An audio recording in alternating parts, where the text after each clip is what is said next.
Do you feel guilty when you choose yourself?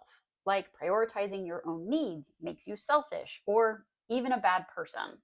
This sounds like you. I want you to know that you are not alone. I have absolutely felt this way myself, and I've also helped many other people work through this same struggle. So, in this video, I'm going to show you exactly how you can start to stop feeling guilty for choosing yourself and how to reframe that guilt into something much more empowering.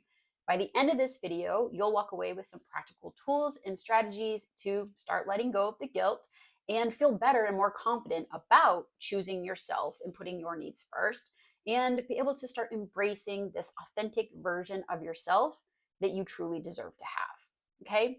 So, this shift can really transform how you live and show up in your life. So, be sure to stick with me to the end so you can get all of the strategies and tools.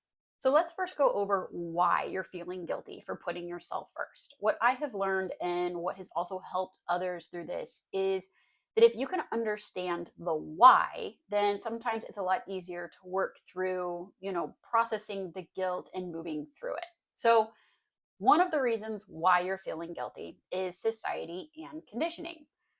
Many times we have been taught to put others first at the expense of ourselves. And this especially happens for women, especially women who are caregivers. And society or our upbringing or culture has taught us that we need to sacrifice our needs and what makes us happy in order to be there for our families, to take care of our kids, and sometimes even like take care of our husband's needs, that all of those things matter more than our own needs. So this type of conditioning can then of course lead us to feeling guilty. And I talk about women here, but I know this is something that can even happen for men. Again, society's sort of norm and expectation is that the man should be the breadwinner. And I know a lot of these things are getting better, but this does still exist. And so a societal norm for a man of being the breadwinner could, cause you to feel guilty if maybe what's right for you and that, by prioritizing your needs, you decide you want to stay at home and be the stay at home dad. And maybe you feel guilty about that and like you aren't doing enough for your family because society has said, you should be the one out working. So again, a lot of these external factors can influence and put these stressors on us that trigger us to feel guilt when we're not actually following what society or cultural norms says we should be doing. Now, the other thing that may be causing your guilt is a fear of judgment. This kind of plays into that. So, being worried about being seen as selfish or, being worried about disappointing others. Again, these external factors, societal norms, cultural norms, just expectations of family or upbringing can cause us to be afraid that we're going to be judged when we choose to put ourselves first. Another reason why is emotional attachment, feeling responsible for how others feel or react. This is normal. We care about others in our lives and, we don't want to hurt them. And so due to this emotional connection, we feel responsible if something that we do potentially impacts or influences somebody else in our life. For me, prime example is me choosing to get divorced absolutely affected my husband's life as well. And I felt a ton of guilt around that. But, it's because I cared for him. Okay. And I didn't want to hurt him. So, because we care, we often feel guilty. Okay. And then the other thing that can kind of influence why we feel guilt is internalized beliefs, such as, if I choose myself, I am a bad person. And a lot of times these internalized beliefs that we have come again from society and conditioning, upbringing, cultural norms, things we hear other people say. I have even been told that I'm being selfish for doing something that's right for me. So these outside things that we hear and take in can form these internalized beliefs that when we do choose ourselves, that we're bad or we're selfish. Now, with all of that, I want to go into the truth about guilt. Okay, the truth is that guilt is just a feeling, it's not a fact. Okay, so guilt often appears too when you break old patterns, and it doesn't mean that you're actually doing something wrong. So let me give you another example of this. I was raised very Catholic, and I was raised with the idea that you go to church and you go to Catholic church every Sunday, and that is how it's supposed to be. At this point in my life, I am a spiritual person, but I would say not religious. And I am not a practicing Catholic, and I am not somebody who goes to church. And as I got older and I was starting to explore this and to try to figure out how I truly felt for myself outside of what I was told I should be believing and feeling, I didn't go to church as often, or I started exploring going to different churches, and I felt really guilty about this. I felt like I was a bad person or doing something wrong, but I wasn't actually doing anything wrong. So guilt came up because I was breaking old patterns. I was breaking sort of the tradition and norm of, the influence of how I was raised. And so guilt came up. Okay. The other thing that, the truth about guilt is that guilt often just means that you care, but caring doesn't mean sacrificing yourself. Okay. I want to say that again. Guilt means you care, but caring doesn't mean sacrificing yourself. All right. This is sort of the concept of putting on your own oxygen mask first. You have to do things to take care of yourself. It doesn't mean, just because you care doesn't mean that you need to be sacrificing everything for yourself and everything that you need for you. So now with all of that, let's jump into how you can start reframing this guilt, okay? So let's look at guilt versus true wrongdoing and go a little bit deeper into that. There is a difference between guilt for breaking those unhealthy patterns and figuring out what's right for you versus guilt from causing actual harm. My experience of figuring out religion for myself and not going to church or exploring different churches, that wasn't anything that was actually wrong. I was raised with the idea that this was wrong and that I needed to go to the Catholic church and that's the right way to be and all of that. But in reality, that there really wasn't anything wrong for me breaking that norm and tradition. Okay. Whereas, like, actual harm is, if you are doing something with a malicious intent, like you're doing something because want to cause hurt or upset for somebody else, or you do something that is, wrong. For example, it would be normal to feel guilt for cheating. And cheating is something that I think most people can agree is typically wrong. It's a whole other concept. I definitely understand why cheating happens in certain cases. But if you are lying and covering it up and being deceitful, there is I would say, some wrongdoing in that, and feeling guilt because of this wrongdoing is different than feeling guilt just because you're choosing yourself or trying to break an unhealthy pattern or habit. Another reframe of guilt is you deserve happiness too. Okay. So choosing yourself doesn't mean disregarding others. It often means that you're making room for both. This was kind of that same point of guilt means you care, but doesn't mean sacrificing yourself. Okay. So reframing this is that you deserve happiness too. You deserve to put yourself and your needs first. Okay. Talked about this again with the whole oxygen mask thing. But, the other way of looking at this is you can't pour from an empty bucket. Again, we're often taught to take care of others and make sure everyone else has what they need.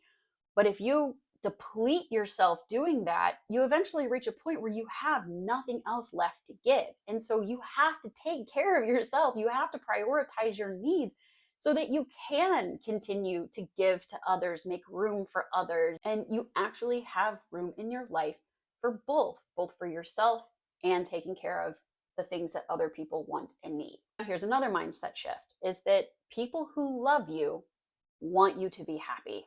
Okay, I'm going to say that again. People who love you want you happy. So if someone is making you feel guilty for choosing yourself, ask yourself, why that might be, or what benefit are they getting from you sacrificing yourself? Okay. I'm going to say this too. If somebody is saying things like, oh, if you really loved me, you would do XYZ, or if you cared, you wouldn't do, whatever. These are very manipulative statements because, again, people who love you understand that you need to choose you at times. You need to take care of you and you need to do what's right for you. They understand that when your bucket is full and you feel really good and uplifted, that you can give even more and that you are a better version of yourself. Okay? So again, if someone is causing you to feel guilty, it's probably because, you know, it's impacting them in a way that they don't like. But that is not your responsibility, okay? That is for them to figure out, to fill their own bucket, because you can't, again, sacrifice yourself just to make sure somebody else is always taken care of. People who love you want you happy, right? This is a final way to kind of think about that.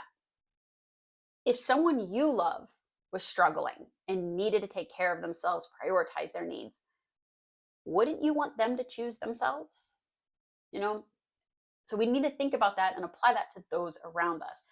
I can 100%, agree with that statement. I, of course, want all of the people in my life to make sure they are taken care of. I don't want to deplete them or make them feel like they have to sacrifice something about themselves just to keep me happy.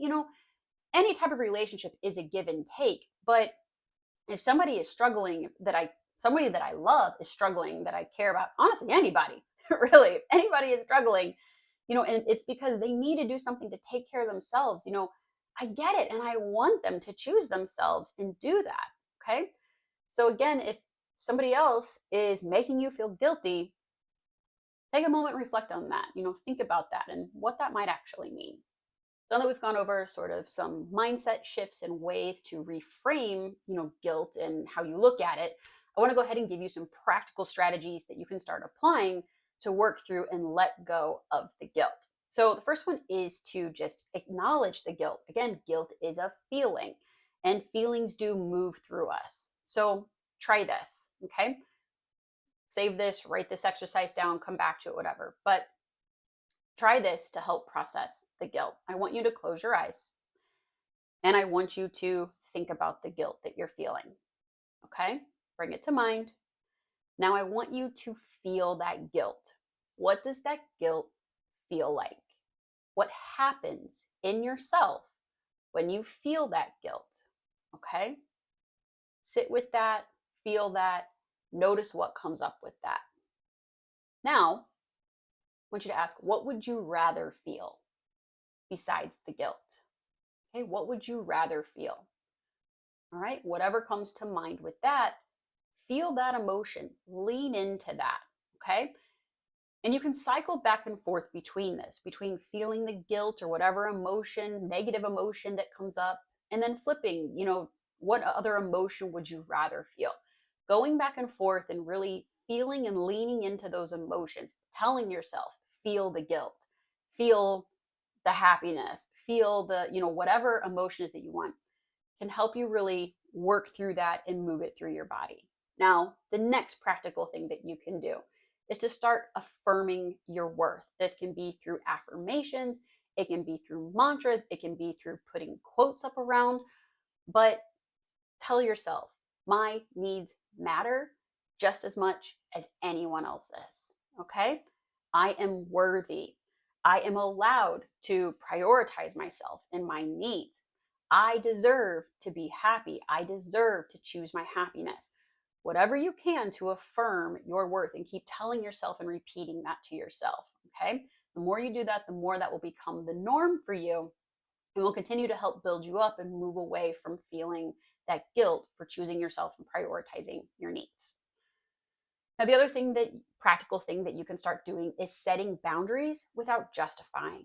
Boundaries are there to protect you. Boundaries are there to keep you safe, to, take care of your needs. And you do not need to justify or rationalize your boundaries to anyone. Anyone who has a problem with your boundaries and is trying to manipulate that or cause you to feel guilty or push back against your boundaries is, again, a manipulative type of behavior. And you should go back to that, asking yourself, what is it that they are trying to gain by, pushing back against you? Okay. So start setting those boundaries without justifying yourself. Your boundary is your boundary. You are allowed to have it. All right, the other thing you can do is start looking at the big picture. Okay. Now, and think about this, choosing yourself, prioritizing your needs, what you want. Will doing that bring you long term happiness, even if it feels hard right now? So, making the shift, taking these steps can feel really hard and it can feel like you're being a bad person or like you're being selfish. But if you are able to prioritize your needs, what's right for you in the long term, how's that going to look? What benefit is that going to bring you? How will you feel if you're able to consistently keep doing that? Okay. All right. And then finally, practical steps that you can take. Take small steps. Everything that I've talked about with this is some type of action that you need to do, setting boundaries, doing the affirmations, feeling the guilt. You don't have to do everything all at once. It's not some big life change you have to do, in one big swoop, but just start making small choices, each day that honor you and then build up from there. The smaller little steps you do at a time, the more that it does actually create this whole life transformation. Okay. Don't let it get overwhelming. Start small, keep doing small things, and eventually you're going to get there. So now just remember that with all of this, it's okay to feel guilt, but just don't let it keep you stuck because you absolutely deserve to prioritize yourself and your needs. And taking these small steps and applying these strategies will absolutely help you get there in time. All right. Now, there's one more thing that I want to share and go over with you, and that's around setting boundaries. I talked about that, but I know that setting boundaries and sticking to them can often feel really difficult to do. So, in this next video, I'm going to go over how you can start setting boundaries and stick to them without feeling like a bad person for doing so. And if you have any interest in working directly with me to help you apply all of this in your own life so you don't have to go through it alone, then check the links below this video for information on that.